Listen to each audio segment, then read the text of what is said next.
Vice ganda at Kim nakaalis na sa masquerade party, iba pang ganap silipin.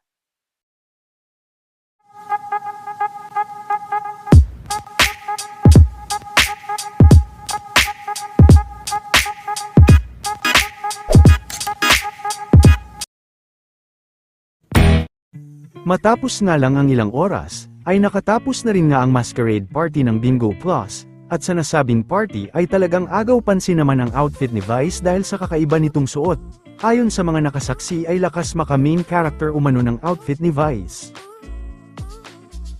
Ilan naman ang pabirong humirit na hindi kakagete ng lamok si Vice.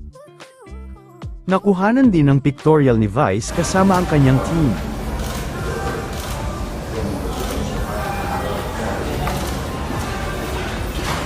Barbie. Pak, manika. Pak, gumagalaw. Pak. Tonight, marami pong mga bagay ang mag-unfold. Maraming mga pangarap na mag-unfold. At maraming sasaya tonight because...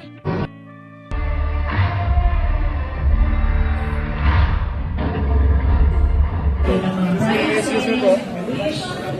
Hi, ma. Excuse me po. Meron ding helping hand, support from Bingo Plus. Like for example, yung foundation sa Bingo Plus.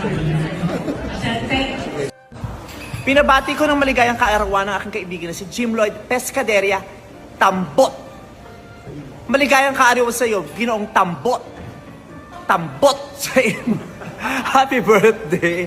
Happy birthday, Jim. I love you. Thank you very much for all your love and support. And I'm so happy to be sharing the stage with you all the time. I love you very much. More power. God bless you.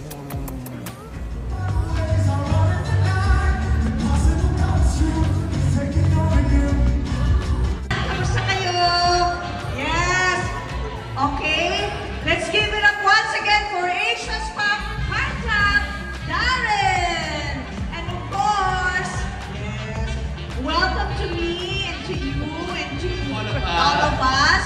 And of course, the biggest and grandest masquerade ball here at the Marriott Ballroom.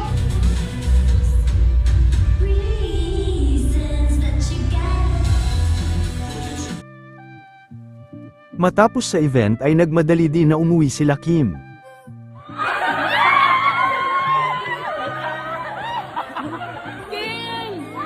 King! Ay, hindi tayo dito sa Mama Joy. Mama Joy na wala. May iksi kasi yung bias niya.